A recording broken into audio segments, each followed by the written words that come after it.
So lately, I've been having that itch, and not the type of itch that requires cream. Like an itch to buy another Glock, but I didn't want to get like a regular Glock. I want to like kind of go out on a limb and try something new. And I came across the Dusk 19R.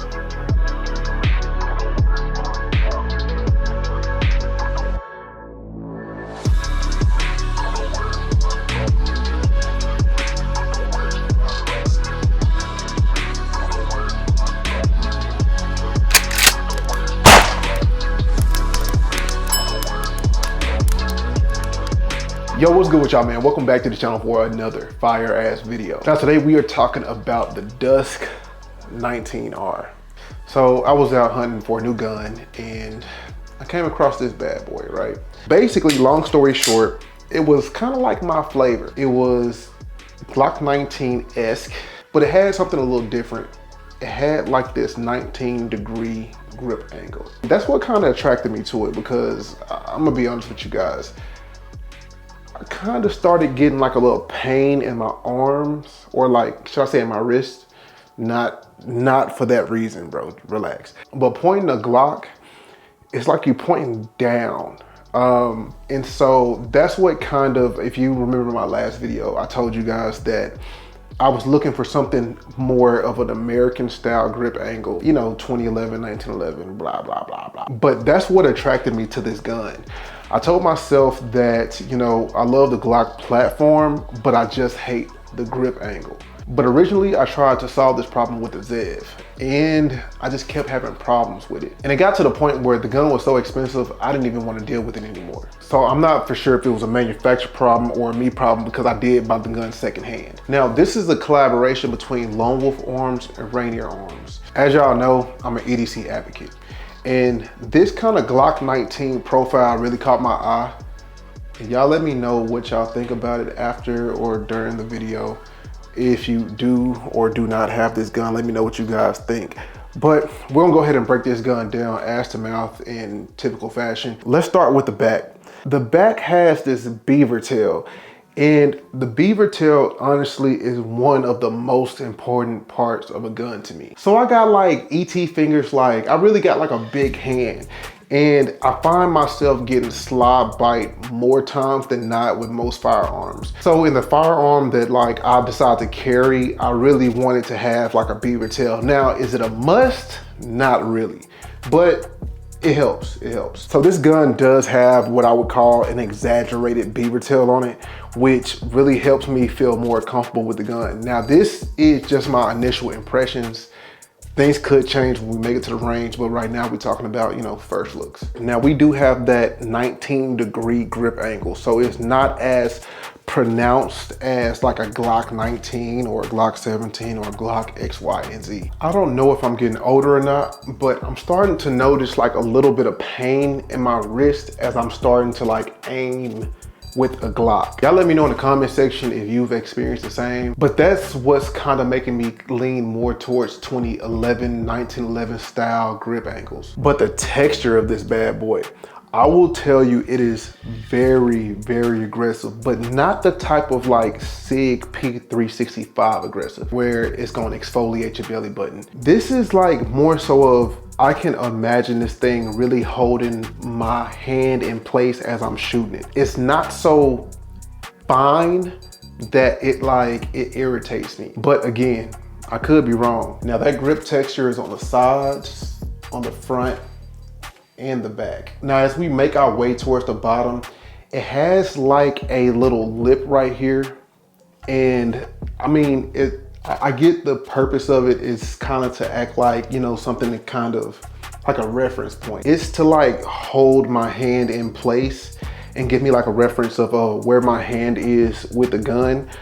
But it does not double as a mag well, because y'all know I love mag wells. That mag well really seats your hand in place. I do like this because it's definitely like a reference point, kind of like my Glock. It's a Gen 4. I like the hand grooves because it lets me know exactly where my hand is while I'm presenting the gun. As we make our way towards the mag release, it's like a typical Gen 4 Glock 19 mag release. It's big enough for me to like know what I'm pressing, and it doesn't stick out too much to the point where it's in the way. But easy press without breaking my grip, I can drop the mag. Now, let's talk about the mags. The mags are standard P mags. They come with the gun. I imagine they come with 2. This was a secondhand gun that I bought. Yeah, I'll probably be using these more for like range value more than like EDC work. But you know what I'm saying? They may or may not work, but we're actually gonna test the PMags. I believe I have 2 somewhere. When I do decide to do the range review on this, I will be using the PMags just to kind of see how they function. As I was playing with this thing, I noticed that, you know what I'm saying, the mag well, the entry point for the mag is very slim.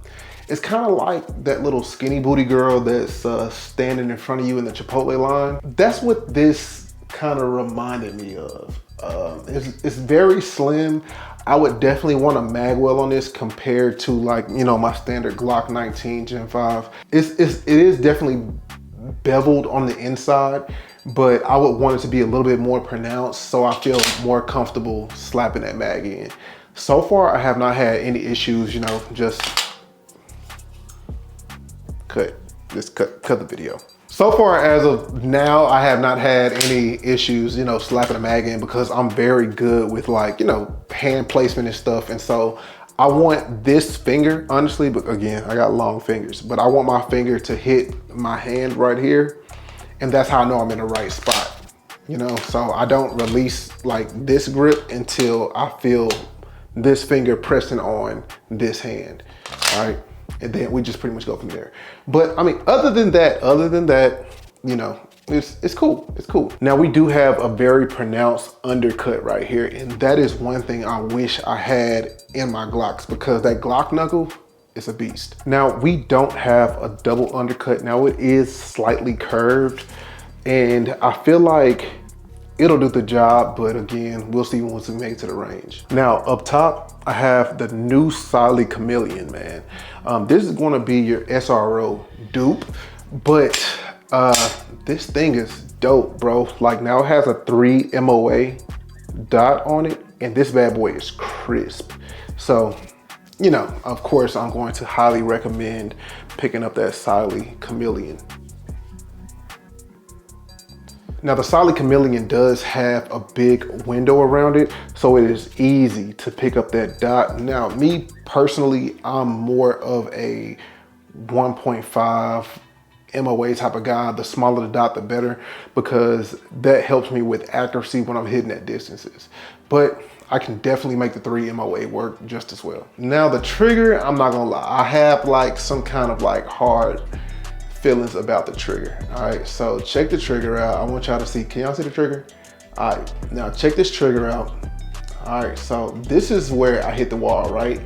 But then it kind of squeaks a little bit and then it pops. All right, so we got the reset and it goes bam, right there. And then it squeaks a little bit, then it pops. Now this could be one of those things where I just need to break the gun in and it'll be like A1. But I could really care less about triggers that have like that mush or that lot of grit behind the initial wall. And I'm not knocking the trigger, but my Peak 365 has the same thing. If you got a Peak 365, you know exactly what I'm talking about, but this one is like a little bit more grittier. Now we do have the window cuts on both sides of the gun. One of the main things that made me pick this gun up, I'm gonna tell you right now, one of the main things that made me pick this gun up is, this is my first ported gun.